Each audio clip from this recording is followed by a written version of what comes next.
Hola gente, ¿cómo están? Soy Marco Francisca y hoy le traigo una bebida muy ligada a la historia de Argentina. Estamos hablando de Amargo Obrero, una bebida hecha por y para los laburantes.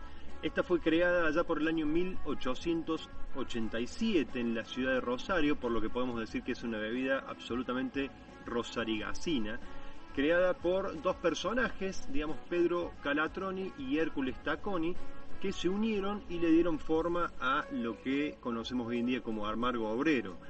Esta bebida estuvo ligada principalmente al movimiento anarquista o anarcosindicalista que se fue gestando allá por finales del siglo XIX y principios del siglo XX en Argentina, donde en Argentina llegaron muchos personajes, digamos, dentro del movimiento anarquista italiano que fueron expulsados de su propio país y recayeron acá en Argentina y muchos en la ciudad de Rosario. Estuvieron muy vinculados principalmente a lo que fue la conformación de los primeros sindicatos en Argentina y sobre todo a dos sindicatos, el sindicato de zapateros y el sindicato de panaderos, digamos que fue muy fuerte, realmente muy fuerte por aquellas épocas. De hecho, las primeras huelgas sindicales se gestaron gracias al movimiento anarquista que manejaba este sindicato. De hecho, como dato curioso, dato lindo, interesante, dato pintoresco, podemos decir de que muchas de las piezas de panadería que hoy en día conocemos se gestaron en aquella época y los nombres se ponían burlándose de por ahí de los organismos de los cuales estaba el movimiento anarquista en contra. Por ejemplo, el caso de las bombas y los cañoncitos para burlarse del ejército, las bolas de fraile para burlarse de la iglesia y los vigilantes burlándose de la policía. Entonces utilizaban este tipo de nombres, digamos, a modo de burla y presentando las nuevas piezas de la panadería argentina. Esta bebida tuvo un pequeño momento de gloria, si se puede decir, allá por principios del siglo XX, donde se consumía mucho y estaba siempre acompañando al trabajador, siempre acompañando los mediodías y las cenas de la familia, del trabajador. Se consumía solo, con hielo, con soda, digamos, era lo habitual, mucho más habitual de repente que consumir vino, ¿sí? Estaba realmente muy metida en la cultura bien nacional y popular de aquella época. Tuvo algunos altibajos a principios del siglo XX, hasta que Perón la trata de rescatar a esta bebida y la nombra o se la menciona como una bebida anarcoperonista, para decir de alguna manera, aprovechándose de por ahí algunos lineamientos que se dan. Fíjense en lo que es la etiqueta, si bien está un poquito modernizada, es bastante similar a la etiqueta original, ¿no? Fíjense los colores rojo y negro, la hoz, el trigo, el campo, la industria, o sea, el sol, que significaría el nacimiento de una nueva nación, digamos. Entonces es toda una declaración la etiqueta, por eso Perón la toma, la adopta como una bebida prácticamente propia y la populariza, ¿sí? Cuando lo derrocan a Perón, esta bebida prácticamente fue proscripta, para decir de alguna manera. De hecho, allá por el principio de los 80s, fue Galtieri que les obligó a cambiar la etiqueta y tuvieron que poner una etiqueta, digamos, donde tuvieron que sacar toda esta parte de cuestión política, este mensaje, esta declaración política que tiene la etiqueta, y poner una etiqueta clarita que es la que van a ver ahora en este momento.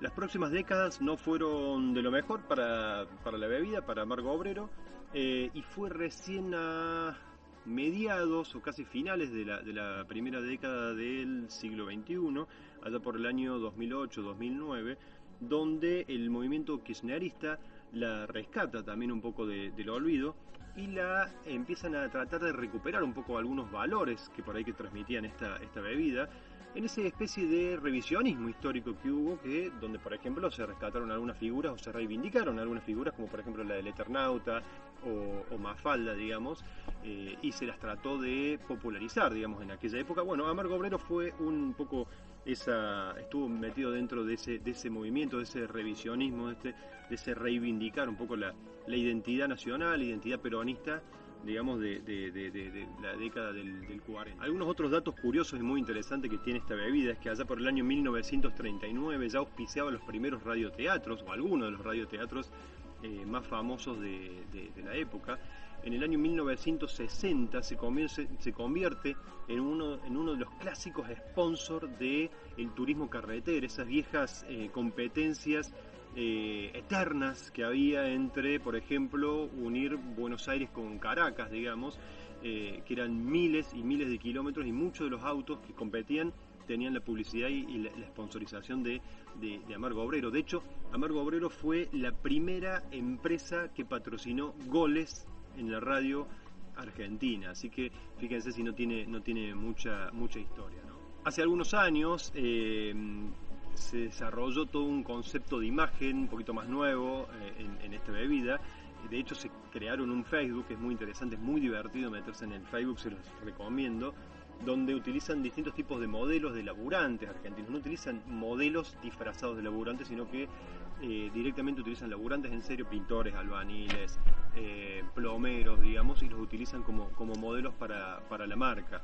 De hecho, sus campañas publicitarias que hacían de repente en la costa no iban en una 4x4 o en unos cuatri con banderas, sino que directamente utilizaban un rastrojero que lo restauraron un rastrojero del año 1962, que lo restauraron con las viejas bocinas, donde iban promocionando y patrocinando la marca, digamos, tratando de hacerla conocer. Un marketing muy lindo, muy interesante, muy divertido, y que la verdad que logró dar un poco resultado, porque muchos conocimos la bebida por eso, ¿no?